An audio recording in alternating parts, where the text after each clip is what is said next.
Hello everyone, and welcome to this webinar for Production Work Order Details, or PWOD for short. What has been changed with this release? Well, the application has been remade, making its appearance up to date with other new applications. This includes changes as to how certain fields and links are grouped together, and all this makes it more visually intuitive and user-friendly. There is also a new section for displaying material availability in the form of a pie chart. And we have made changes as to how dates related to the production work order are displayed. We now have a timeline view and a form view, which I will show. What's more, we have implemented a visual display over the flow of documents related to the production work order, making it easier to keep an overview and to navigate between related documents. And we have a new section for work log summaries. Let's head into Rambase and take a look. Let's head to the production work orders. This overview that shows all the productions has not been changed yet, but it will also be renewed in the future. You will be redirected to PWOD from several places in the system. For this example, I have already generated a production work order resulting from a production need on a sales order. As I click this link, I arrive in the new PWOD application. We have rearranged a lot of fields so that they reflect the relationship between them in a better way. On the left here, we have general info about this production, and you now also have the ability to rename the manufactured product should you wish to do so. Further, you have the description of the product, manufacturing area, what revision is being produced, and you now can easily change the planner of this production work order through this drop-down menu here. And you can see the quantity that is to be produced, and if your current work order was created from another order in the event of a split, you can see the forwarded quantity here. Remaining quantity tells you how many are left on the current order, and potential quantity tells you the quantity of products that can be produced using the presently available materials. Location tells you where the production takes place, and here you can decide if the product is manufactured in batches or in units. It is now much easier to create new messages. The old application had a separate pop-up with a message field. Here you have the ability to add user notifications directly, like so, and you have the ability to mark them as important, which will make them red and make them stick at the top. System notifications are also worth mentioning. They are non-editable, but you can click them and access them easily. Up here, we have the date view. You have both the timeline view and the form view. The default one is the timeline view, which displays the dates from the earliest ones to the oldest. This makes it much easier to see critical dates in chronological order.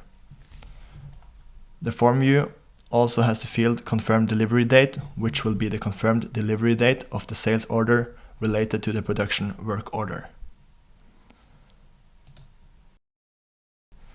Scheduled start date, that is the day on which the production is scheduled to start. If this day is after the latest start date down here, you will get a warning icon here. Scheduled completion date, that is the date on which the production is scheduled to complete. If this date is after the requested completion date, you will also get a warning up here. And these warnings are only displayed in the timeline view. Requested completion date. This value is the same as the value scheduled shipping date on the sales order item related to this production, but this date can also be changed by the planner. Latest start date, that is the day by which the production must start to be able to complete by the scheduled completion date. And confirmed completion is the date on which the completion of the production is confirmed. Here we have the material view, which for many will be the most noticeable improvement. With the previous interface of production work order, it wasn't all that easy to see part or material availability. With the new interface, we have this big and very visible pie chart. Clicking the different sections of the pie chart will take you to the stock assignment register links for the components included in that section. For example, clicking this yellow section, which is for material that is pending purchase, will take you to a filter view of production work order links, showing only those that are pending purchase. Let me link this quantity from pending to a goods reception so that we can further process this work order. And of course, the same goes for the other material availability statuses, such as in stock, confirmed, and unconfirmed.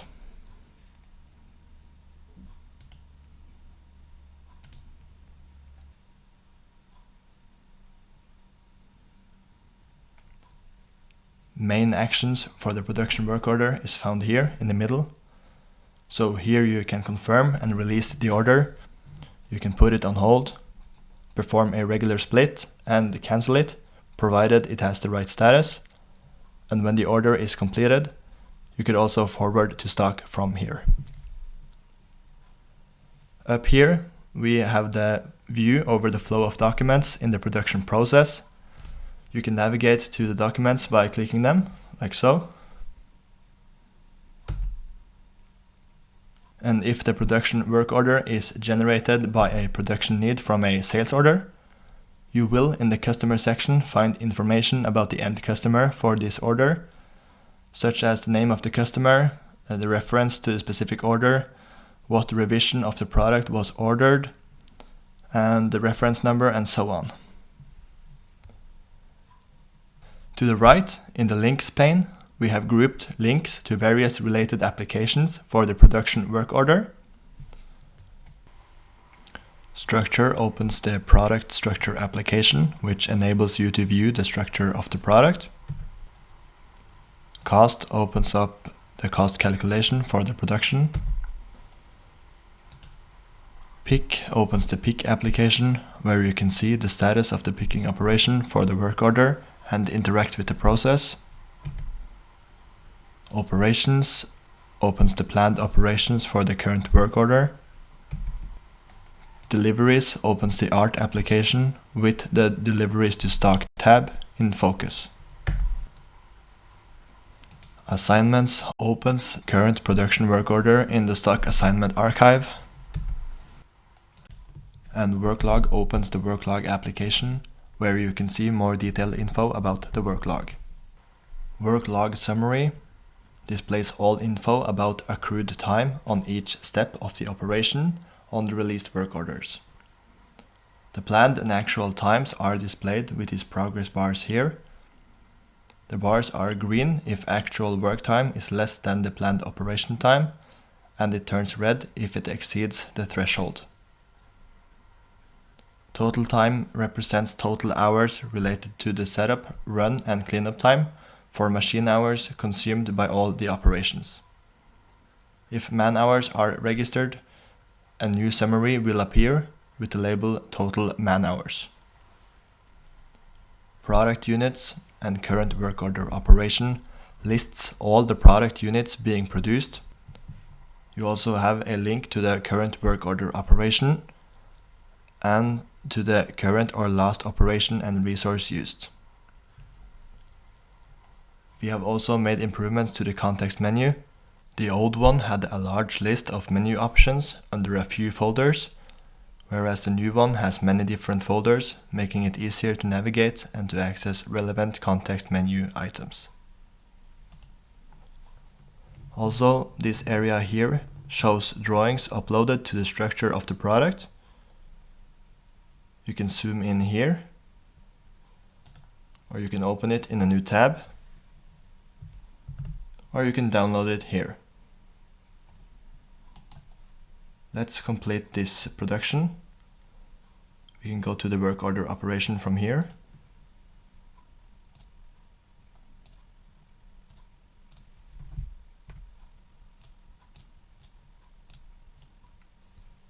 And now you can see we can forward to goods reception from here, or we can head back to the PWOD and we can forward to goods reception from here.